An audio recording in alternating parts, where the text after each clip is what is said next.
Henri Pirenne, As Cidades da Idade Média. Capítulo 8. Influência das cidades na civilização europeia. O nascimento das cidades assinala o começo de uma nova era na história interna da Europa Ocidental. A sociedade não tinha comportado até então senão duas ordens ativas, o clero e a nobreza. Tomando lugar ao lado delas, a burguesia completa-as, ou antes aperfeiçoa-as. A sua composição, doravante, não mudará até ao fim do antigo regime. Possui todos os seus elementos constituintes e as modificações pelas quais passará no decurso dos séculos não são, na verdade, senão diversas combinações da sua estrutura. Como o clero e como a nobreza, a burguesia é uma ordem privilegiada. Forma uma classe jurídica distinta e o direito especial de que goza isola-a da massa do povo rural, que continua a formar a imensa maioria da população. Ainda mais, já o dissemos, esforça-se por conservar intacta a sua excepcional situação e reserva exclusivamente para si o benefício. A liberdade, tal como a concede, é um monopólio. Nada é menos liberal do que o espírito de casta que faz a sua força, ocasionando que este se torne para ela, no fim da Idade Média, uma causa de fraqueza. E não obstante, a esta burguesia tão exclusivista estava reservada a missão de espalhar à sua volta a liberdade e de se tornar, sem o ter querido, o motivo da gradual libertação das classes rurais. Pelo próprio fato da sua existência, devia, com efeito, agir imediatamente sobre estas e, pouco a pouco, atenuar o contraste que, ao princípio, a separava de si própria. Esforçou-se por manter sob a sua influência, para lhes recusar a participação nos seus privilégios, excluí-las do exercício do comércio e da indústria.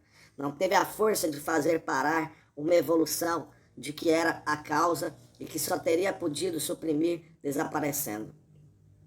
A formação dos aglomerados urbanos abalou imediatamente a organização econômica dos campos. A produção, tal como aí era praticada, não tinha servido até então senão para bastar à existência do camponês e aos impostos devidos ao seu senhor. Desde que terminara o comércio, nada o solicitava a pedir ao solo um excedente do que seria impossível desfazer-se, pois já não dispunha de mercados. Contentava-se em fazer face à sua vida cotidiana, certo do dia de amanhã e não pensando em nenhuma melhoria da sua sorte, porque não podia conceber tal possibilidade. Os pequenos mercados das cidades e dos burgos eram demasiado insignificantes, o seu pedido de excedentes demasiado regular para que o incitassem a sair da sua rotina e a aumentar o seu labor. Ora, eis que esses mercados se animam, que o número de compradores se multiplica e que, de repente, lhe surge a certeza de poder dar saída aos produtos que levar à cidade. Como não se teria ele aproveitado de uma ocasião tão propícia? Só depende de si vender se produz suficientemente e imediatamente lavra as terras que até então deixou incultas. O seu trabalho toma um novo significado. Permite-lhe o lucro, a economia e uma vida mais confortável na medida em que for mais ativa. A sua situação é tanto mais favorável quanto todo o acréscimo dos lucros do solo lhe pertence. Tendo os direitos do senhor sido estabelecidos pelo costume senhorial a um juro imutável, o aumento da renda das propriedades só aproveita ao fazendeiro. Mas o senhor dispõe também de processos de beneficiar da nova situação em que a formação das cidades coloca os campos. Possui reservas enormes de terras incultas, bosques, matagais, pântanos ou charnecas. Nada mais indicativo do que os fazer cultivar e participar. Assim, devido a eles, nesses novos mercados que se tornam cada vez mais compensadores à medida que as cidades crescem e se multiplicam. O crescimento da população fornecerá os braços necessários aos trabalhos de arroteamento e de secagem. Basta chamar os homens, estes não deixarão de se apresentar. A partir do fim do século XI, o movimento aparece já em plena intensidade.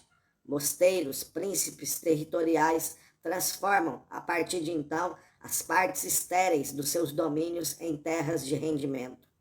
A superfície do solo cultivada, que a partir do fim do Império Romano não aumentou, vai-se incessantemente alargando. Os bosques clareiam. A ordem de Cister entra logo de princípio na nova via.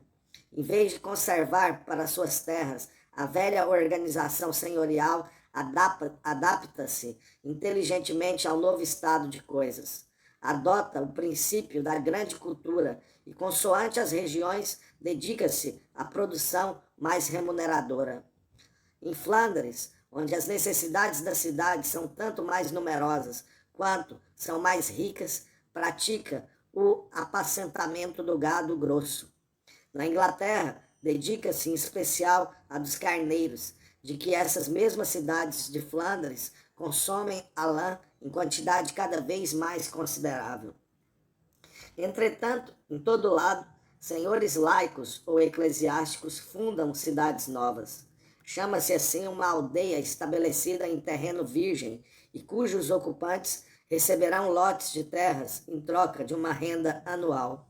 Mas estas cidades novas, cujo número não cessa de aumentar no decurso do século XII, são, ao mesmo tempo, cidades livres.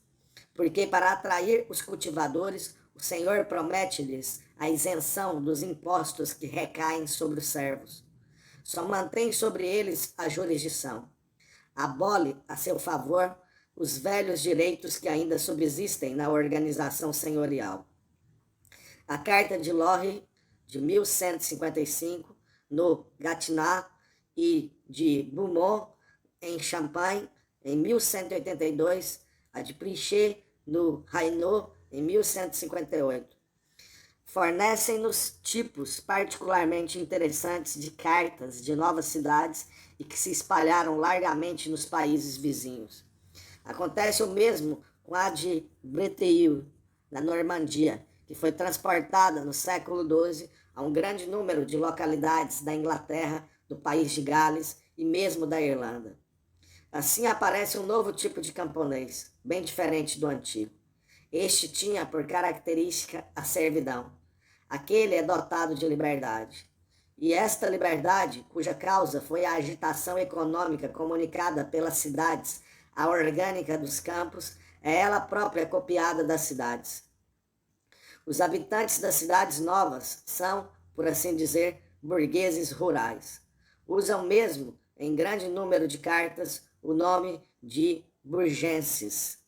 Recebem uma constituição jurídica e uma autonomia local que são manifestamente reproduzidas das instituições urbanas, tanto que estas transbordam, por assim dizer, do recinto das muralhas para se espalharem nos campos e comunicarem-lhes a liberdade. E esta liberdade, fazendo novos progressos, não tarda a insinuar-se até nos velhos domínios, cuja constituição arcaica já não pode manter-se no meio de uma sociedade renovada.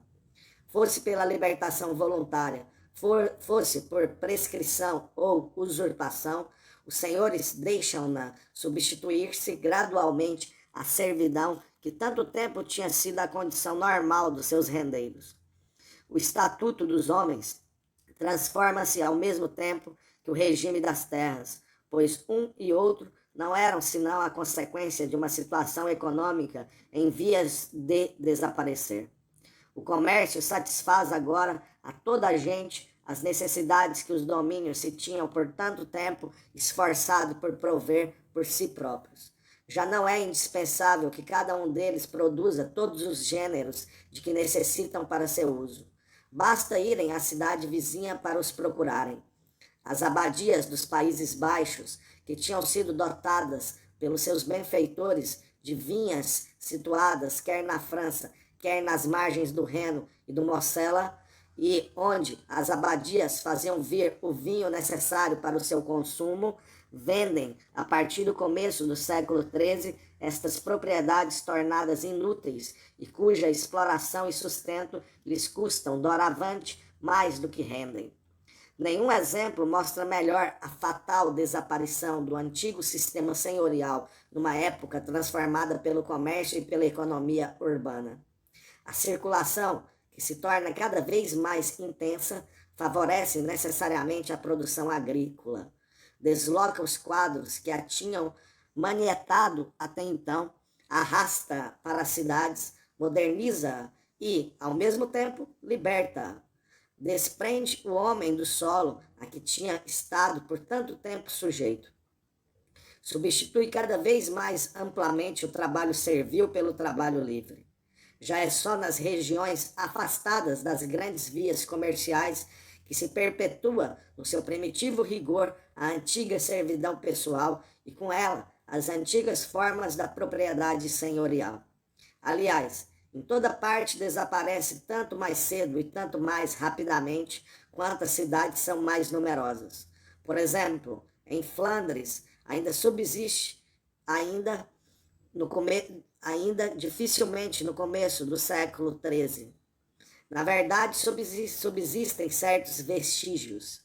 Até o fim do antigo regime, encontramos aqui e acolá homens sujeitos ao direito de mão morta, ou obrigados a corvéia e terras oneradas com diversos direitos senhoriais. Mas estas sobrevivências do passado já só têm uma importância puramente financeira. São quase sempre simples taxas, e aquele que as paga não possui menos, efetivamente, uma inteira liberdade pessoal. A libertação das classes rurais não é senão uma das consequências provocadas pelo renascimento econômico de que as cidades foram todas em conjunto o resultado e o instrumento. Coincide com a crescente importância do capital mobiliário. Durante a época senhorial da Idade Média, não houve outra riqueza senão a que repousa na propriedade rural. Ela assegurava, ao mesmo tempo, ao seu detentor a liberdade pessoal e o ascendente social. Era a garantia da situação privilegiada do clero e da nobreza. Detentores exclusivos da terra, viviam do trabalho dos seus rendeiros, que protegiam e que dominavam. A servidão das massas era a consequência de uma organização social onde não havia outra alternativa senão a de possuir o solo e ser senhor, ou a de o amanhar e ser servo. Ora, com a burguesia, aparece à luz do sol uma classe de homens cuja existência está em flagrante contradição com esta ordem de coisas, porque ela é, na plena acepção do termo, uma classe de desenraizados e, portanto, uma classe de homens livres. A terra em que se estabelece não só não a cultiva, como também já não é sua propriedade. Com a burguesia, manifesta-se e afirma-se com uma força crescente a possibilidade de viver e de se enriquecer pelo único fato de vender ou de produzir valores de troca. O capital, de raiz, tinha sido tudo, e eis que, ao lado deste, se afirma a força do capital mobiliário. Até então, o dinheiro amoedado tinha sido estéril. Os grandes proprietários laicos ou eclesiásticos, nas mãos de quem se monopolizava a muito fraca existência do numerário em circulação, proveniente do censo que recebiam dos seus rendeiros ou das esmolas que os fiéis traziam às igrejas, não possuíam normalmente qualquer meio de o fazerem frutificar. Sem dúvida, acontecia que os mosteiros, em tempos de fome, consentiam empréstimos usurários a nobres em aflição que lhes hipotecavam as suas terras. Mas estas operações, aliás, proibidas pelo direito canônico, não eram senão expedientes ocasionais. Regra geral, o dinheiro era entesourado pelos seus detentores e a maior parte das vezes transformados em baixela ou em ornamentos de igreja que se fundiam em caso de necessidade. O comércio libertou esse dinheiro cativo e reconduziu-o ao seu destino. Graças a ele, tornou-se o instrumento das trocas e a medida dos valores, e visto que as cidades eram os centros de comércio, necessariamente aflui para eles. Circulando, multiplicou seu poder pelo número de transações às quais servia. Ao mesmo tempo, seu uso generalizou-se. Os pagamentos em gêneros deram lugar cada vez mais aos pagamentos em moeda. E uma nova noção de riqueza apareceu, a da riqueza mercantil, consistindo não já em terras, mas em dinheiro ou artigos comerciais avaliados em dinheiro. No decorrer do século XI, verdadeiros capitalistas existiam já em grande número de cidades. Citamos, mais atrás, exemplos aos quais é inútil voltar agora. Muito cedo, aliás, estes capitalistas urbanos colocaram nas terras uma parte dos seus ganhos. O melhor meio de consolidarem a sua fortuna e o seu crédito era, com efeito, o monopólio do solo. Consagrar uma parte dos seus ganhos à compra de imóveis, a princípio na própria cidade em que habitavam, depois, mais tarde, no campo. Mas transformaram-se, sobretudo, em prestamistas de dinheiro. A crise econômica provocada pela irrupção do comércio na vida social causara a ruína ou a dificuldade dos proprietários que não tinham podido adaptar-se, porque, aumentando a circulação do dinheiro, tinha tido por resultado diminuir-lhe o valor e, portanto, fazer elevar todos os preços. A época contemporânea da formação das cidades foi um período de vida cara, tão favorável aos negociantes e aos artífices da burguesia, quão penosa para os detentores do solo, que não chegaram a aumentar os seus rendimentos. A partir do fim do século XI, vêm-se vários de entre eles obrigados, para se manterem, a recorrer aos capitais dos mercadores. Em 1127, a Carta de Saint-Omer menciona como a prática usual os empréstimos contraídos pelos cavaleiros dos arredores entre os burgueses da cidade. Mas operações bem mais consideráveis eram já praticadas nesta época. Não faltavam mercadores suficientemente ricos para aceitarem empréstimos de grande envergadura. Cerca de 1082, os mercadores de Liège emprestam dinheiro ao abade de Saint-Hubert para lhe permitirem comprar a terra de Chevigny, e alguns anos mais tarde adiantam ao bispo Otbert as somas necessárias para adquirir do duque Godofredo, prestes a partir para a cruzada, o seu castelo de Bouillon. Os próprios reis recorrem, no decurso do século XII, aos bons serviços dos financeiros urbanos. Guilherme Cade é o arrendatário dos fundos do rei da Inglaterra.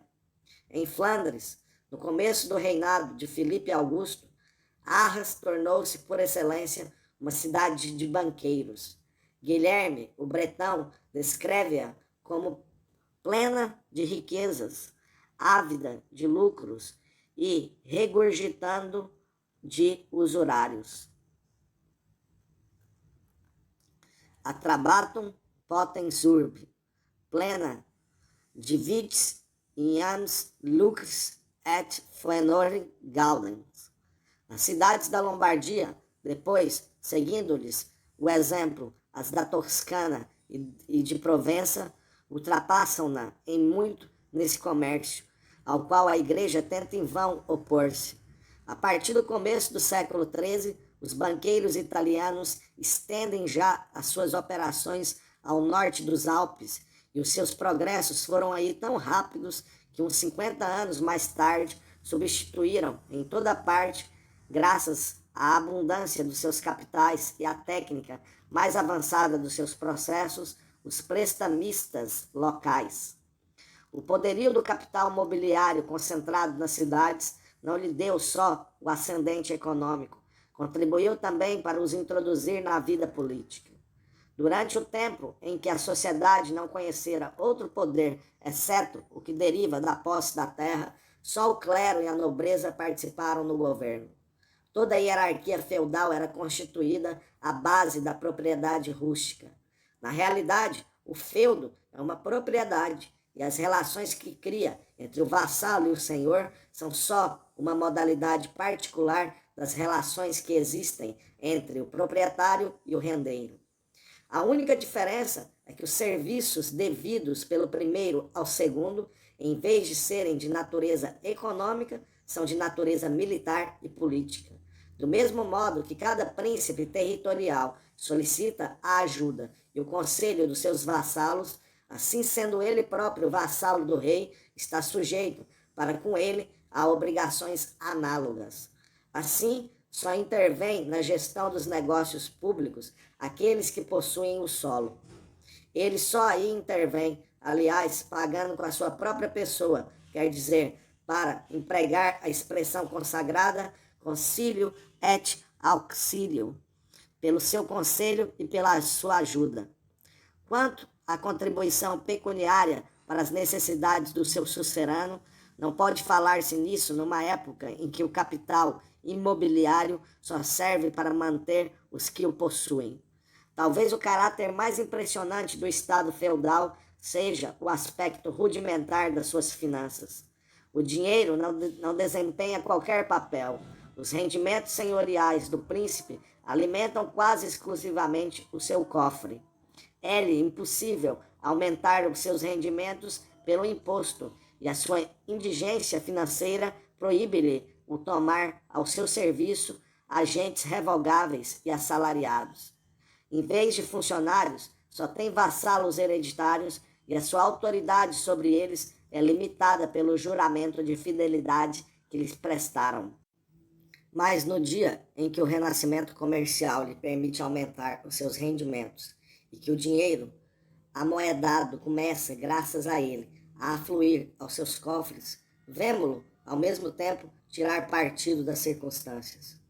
A aparição dos bailios no decurso do século XII é o primeiro sintoma do progresso político que vai permitir ao poder principesco fundar uma verdadeira administração pública e transformar pouco a pouco, a sucerania em soberania. Porque o bailio é, na plena acepção do termo, um funcionário. Com esta personagem amovível, remunerada não por uma concessão de terra, mas por uma gratificação em dinheiro e obrigada a prestar anualmente contas da sua gestão, afirma-se um novo tipo de governo. O bailio é colocado fora da hierarquia feudal. A sua natureza é inteiramente diferente da dos antigos funcionários de justiça, presidente da comuna, ouvidores ou castelãos, que exercem as suas funções a título hereditário.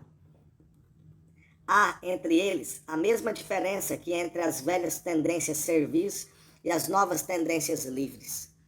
Causas econômicas idênticas transformaram, ao mesmo tempo, a organização imobiliária e a administração dos homens.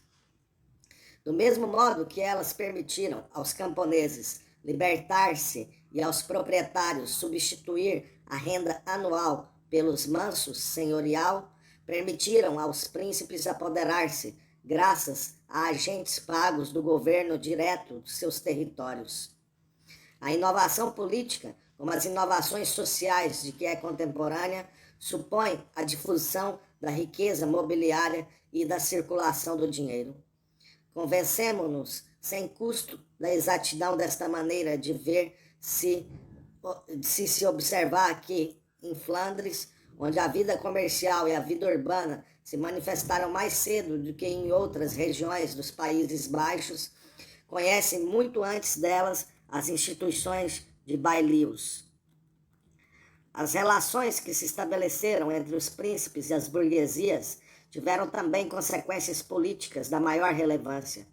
Era impossível não ter em conta essas cidades às quais a sua riqueza crescente dava um ascendente cada vez mais forte e que podiam pôr em pé de guerra, em caso de necessidade, milhares de homens bem equipados. Os conservadores feudais só tiveram inicialmente desprezo pela arrogância das milícias urbanas. Otton de Freisingen indigna-se por ver os habitantes da comuna da Lombardia usarem o capacete e a couraça e permitirem-se fazer frente aos nobres cavaleiros de Frederico Barba Roxa. Mas a brilhante vitória alcançada em Legnano, em 1176, por esses comunais sobre as tropas do imperador, não tardou a mostrar aquilo de que eram capazes. Na França, os reis não deixaram de recorrer aos seus serviços. Aplicaram-se como protetores das comunas, como garantes das suas liberdades, e fizeram aparecer a causa da coroa como solidária das liberdades urbanas. Felipe Augusto deveria recolher os frutos de uma tão hábil política. A Batalha de Bouvines, de 1214, que estabeleceu definitivamente o predomínio da realeza no interior da França e fez brilhar o seu prestígio sobre a Europa inteira, foi devida em grande parte aos contingentes militares das cidades. A influência das cidades na mesma época não foi menos considerável na Inglaterra, ainda que ela aqui se tenha manifestado de uma maneira muito diferente. Aqui, em vez de apoiarem a realeza, revoltaram-se contra ela, ao lado dos barões, e contribuíram assim para preparar o governo parlamentar, cujas origens longínquas podemos remontar à Magna Carta, de 1212. De resto, não foi só na Inglaterra que as cidades reivindicaram e obtiveram uma participação mais ou menos larga no governo. A sua natural tendência levava-as a transformarem-se em repúblicas municipais. Não pode duvidar-se de que, se tivessem tido força, não se tivessem tornado em toda a parte estados no estado. Mas não conseguiram realizar este ideal, senão onde o poder do Estado foi impotente para contrabalançar os seus esforços. Aconteceu assim a partir do século XII na Itália e mais tarde, após a decadência definitiva da autoridade imperial na Alemanha. Aliás, nem em toda parte conseguiram sacudir a autoridade dos príncipes, quer como na Inglaterra e na França, onde a realeza foi muito poderosa para que capitulasse perante elas, quer como nos Países Baixos, onde o seu particularismo as impediu de combinarem os seus esforços para conquistarem uma independência que as faria, sem tardança, entrar em contendas umas com as outras. Permaneceram, pois, regra geral, submetidas ao governo territorial. Mas este não as tratava como simples súditos. Tinha muita necessidade delas para não ter em conta os seus interesses. As suas finanças assentavam em grande parte nas cidades, e à medida que aumentavam as atribuições do Estado e, portanto, as suas despesas, sentia cada vez mais frequentemente a necessidade de recorrer à bolsa dos burgueses. Já vimos que no século XII a burguesia empresta dinheiro ao Estado, e este dinheiro as cidades não cedem sem garantias. Sabem bem que correm grande risco de não serem nunca mais reembolsadas e exigem novas franquias em troco das somas que consentem emprestar. O direito feudal não permitia ao sucerano impor aos seus homens senão rendas bem determinadas e restritas a alguns casos, sempre os mesmos. Era, pois, impossível submetê-las arbitrariamente à talha e daí tirar os indispensáveis subsídios. As cartas das cidades concediam-lhes, neste aspecto, as garantias mais solenes. Foi então forçoso que se entendessem bem com elas. Pouco a pouco, os príncipes adquiriram o hábito de chamar burgueses aos conselhos dos prelados e dos nobres, com quem conferenciavam acerca dos seus interesses. Os exemplos destas convocatórias são ainda raros no século XII. Multiplicam-se nos séculos XIII e XIV. O hábito encontra-se definitivamente legalizado pela instituição dos estados, nos quais as cidades obtêm, depois do clero e da nobreza, um lugar que se torna, em breve, ainda que seja o terceiro em dignidade, o primeiro em importância.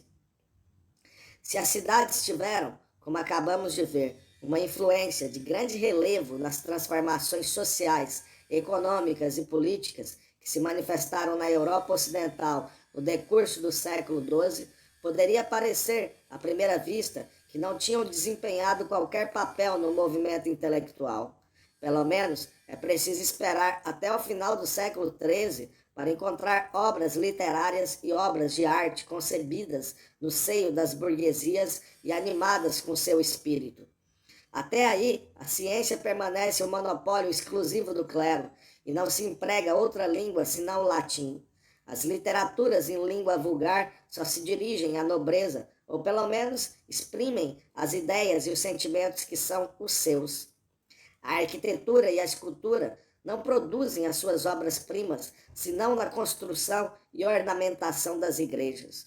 Os mercados cobertos e os campanários, cujos espécimes mais antigos remontam ao começo do século XIII, como, por exemplo, os admiráveis mercados de Ypres, destruídos durante a Grande Guerra, permanecem ainda fiéis ao estilo arquitetônico dos edifícios religiosos.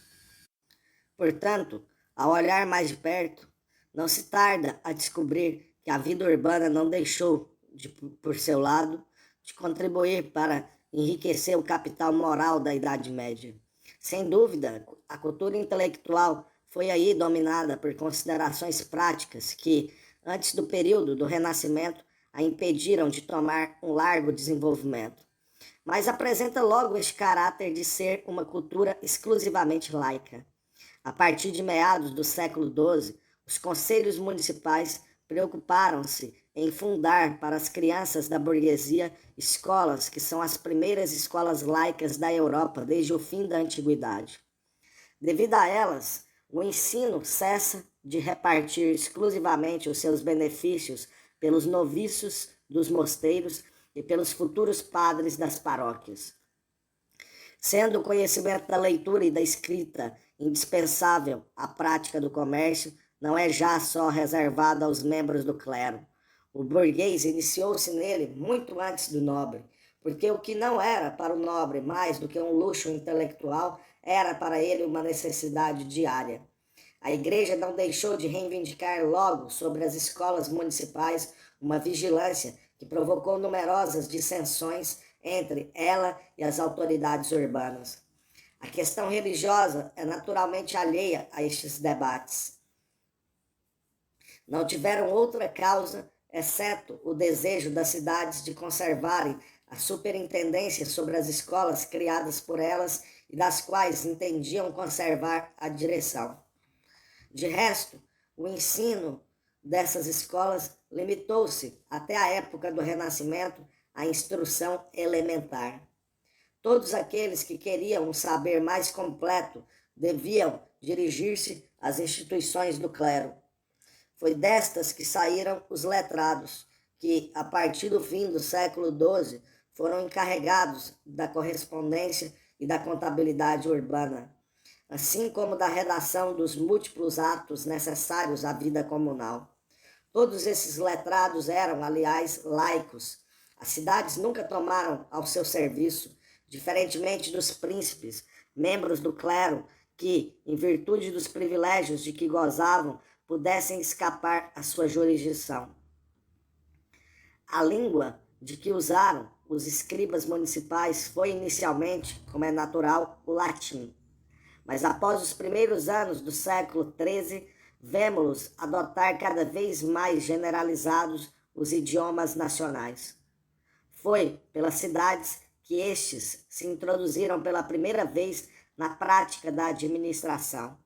E esta iniciativa corresponde perfeitamente ao espírito laico de que eles foram, por excelência, os representantes no meio da civilização da Idade Média. Este espírito laico aliava-se, aliás, ao fervor religioso mais intenso. Se as burguesias se encontraram com muita frequência em luta com as autoridades eclesiásticas, se os bispos fulminaram abundantemente contra elas sentenças de excomunhão e se, por reflexo, as burguesias se abandonaram por vezes a tendências anticlericais bastante pronunciadas, não eram menos animadas de uma fé profunda e ardente. Só é preciso, para provar, ver as inúmeras fundações religiosas que pululam nas cidades. as confrarias piedosas ou de caridade que aí abundam. A sua piedade manifesta-se com uma ingenuidade, uma sinceridade e um arrojo que as levam facilmente para além dos limites da estrita ortodoxia. Em todas as épocas, as burguesias distinguem-se pela exuberância do seu misticismo. É o misticismo que, no século XI, as faz tomar apaixonadamente partido pelos reformadores religiosos que combatem a simonia e o casamento dos padres, que, no século XII, propaga o ascetismo contemplativo dos beguinos e dos begardos, que, no século XIII, explica o acolhimento entusiasta que receberam os franciscanos e os dominicanos. Mas é este misticismo burguês também que aí assegura o sucesso de todas as novidades, de todos os exageros e de todas as deformações do sentimento religioso. A partir do século XII, nenhuma heresia se manifestou que não tivesse logo encontrado adeptos. Bastará recordar aqui a rapidez e a energia com que se propagou a seita dos albigenses. Laica e mística ao mesmo tempo, a burguesia da Idade Média encontra-se assim singularmente bem preparada para o papel que desempenhará nos dois grandes movimentos da idade, movimentos de ideias do futuro: o Renascimento, filho do espírito laico, e a Reforma, para a qual conduzia o misticismo religioso.